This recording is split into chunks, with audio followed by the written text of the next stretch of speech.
Leija is fighting the fight from the inside as well as he would have fought it from the outside. He's ripping those uppercuts, and Dorsey just keeps coming in, and he's getting hit with those uppercuts. He's doing a terrible job on his face. And this is round 3. It is scheduled for 10. A non-title featherweight bout, over-the-weight fight. James Leija on the right, Dorsey on the left. Dorsey being a little more effective now with the overhand right. I think some of the pressure might be getting to Leija a little bit. He's being forced to fight much more of a war than he wants to. Leija began boxing at the age of 19 against the wishes of his father, a one-time Texas Golden Gloves champion. Jesse, a San Antonio Golden Gloves title holder in the 1988 Olympic trials, lost to two-time world amateur champion Kelsey Banks on a close decision. Turned pro in October of '88, opening with a first-round knockout, and he is undefeated. This is 25th professional fight, and this a step up, a major step for Leija going against Dorsey. Yeah, certainly this step up, and with this type of fighter, it gets to tell you a lot of things about a young fighter. Can he go the distance? When a guy he hits doesn't go down, doesn't hurt, doesn't wobble? How will he react to the pressure? How will he react to the time? It's going to be a great test for him.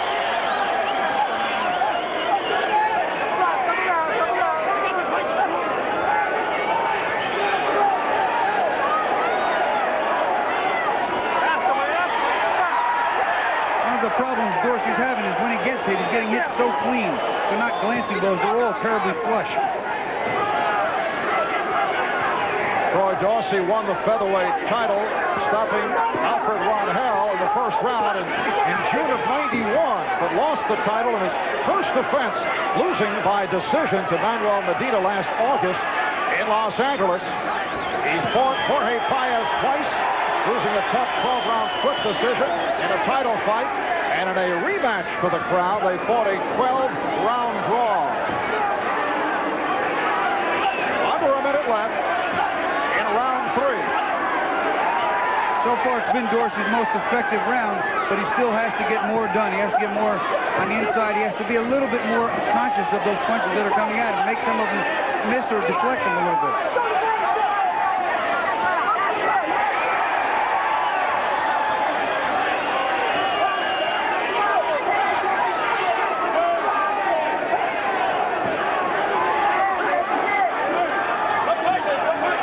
Like these shorten men's careers drastically.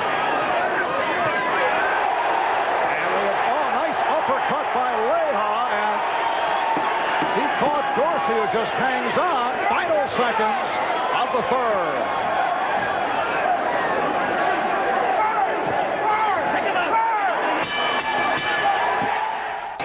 James Leija just landing his right uppercut on the money every time. It is tearing up Troy Dorsey's face, and I'm telling you, it's a very powerful uppercut. And this is round 4 with the WBA Cruiserweight champion Bobby Chez on Marv Albert from the Hemisphere Arena in San Antonio, Texas. How do you have it on the scorecard?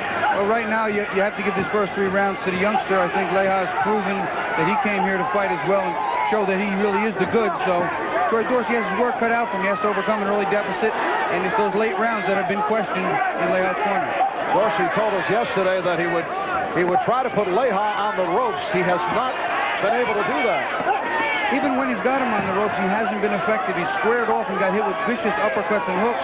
And Leija, to his credit, has stepped around him many times and spinned off. Troy Dorsey spending much time in the sauna during the course of the week to make the weight. Get the feeling that he will be moving up from the featherweight ranks. Unfortunately for Troy Dorsey, he doesn't punch hard for this division. A move up might really be very, very difficult for him. And he said that he's working on his power because he's been upset about some of the decisions that he thought he won, and he's got to start knocking people out. And Dorsey has been sparring with a bigger man, Gene Hatcher, the one-time junior welterweight champion. That's the jab, baby. Get the jab without that.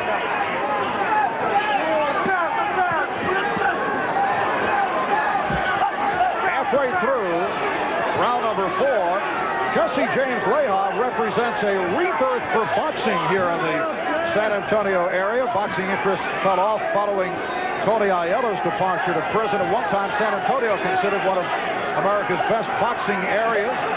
They drew big crowds for Danny Little Red Lopez against Mike Aiello. That was back in '79 in a title bout. Tony Aiello always drew well. Oh yeah, he was a terrific fighter, exciting fighter. The whole family was fighters, and just you know, it's a terrible shame what happened.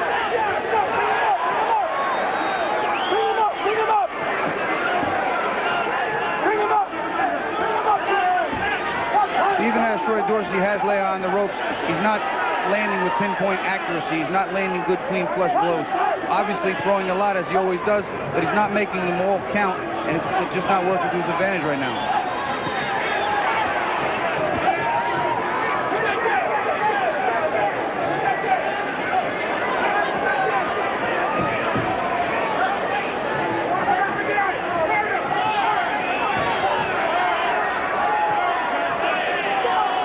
Some of the pressure might be catching up with Leija a little bit. We see he's throwing less punches, but again, when he lands them, they're harder and they're cleaner, and his accuracy is so much better that it's causing Dorsey to have nothing but trouble.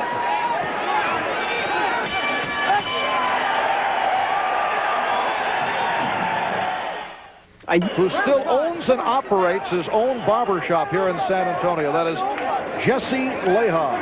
Yeah, it's one of those things you fall into a religious ceremony and you never want to break it. Yeah. Leija also goes through a bizarre, mysterious ritual with a local medicine man by the name of Jack Glover, who claims he was trained by old tribal Indian doctors. Glover runs the Cowboy Museum and Gallery here at San Antonio. Well, Troy Dorsey's not only got to fight a very good James Leija, but he's got to fight the spirit world as well. He's in for a tough night. It is round number 5. Marv Albert with Bobby Ches. The boxing tour reviving here on NBC. And will resume on Saturday, October 24th. Will be in Portland, Maine for WBA lightweight champion Joey Gamache against the former champ Tony the Tiger Lopez. And they will meet in Gamache's home area. Gamache has won 29 in a row, including 18 by knockout. That's the way. Back to the jail. That's the way, baby. Back. The last round was Troy Dorsey's best round. He was a little more of a workhorse, maybe even snuck out the round. But again, he gets hit so clean that it's very difficult to throw points his way. And checking out Dorsey before the fight, I got the idea that he had covered up one of his cuts with the use of some makeup. Was that well, it's something that you would do? Yeah, it's something I would probably do. No sense giving your opponent an extra target to focus on. And, you know, if you see the bruise there, he'll know there's some tenderness, some soreness there, so they may want to concentrate on an injury. So you've pulled that a few times. Yeah, and I'm not sure if it was just that or my vanity, but it was one of them.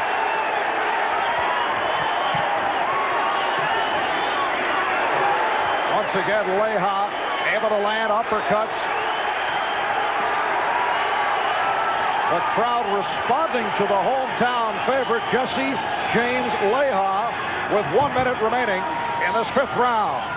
One of the most underestimated punches in boxing is the uppercut. It is such a vicious punch, and you can see what it's doing to Troy Dorsey's face. It's winning the fight for Leija almost by itself.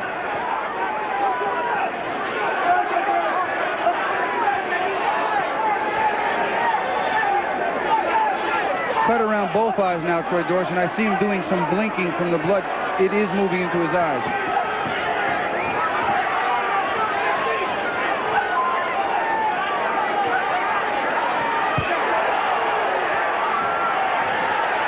And blood flowing from both eyes of Troy Dorsey. He's having difficulty seeing. He can't see right now. I saw him make a move, and he's almost squinting through the blood. He is having an awful time trying to see. Final seconds of the round.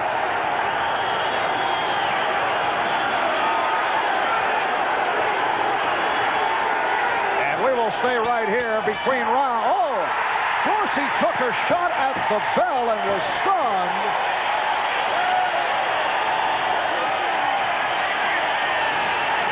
Referee David Avalos checking out Troy Dorsey.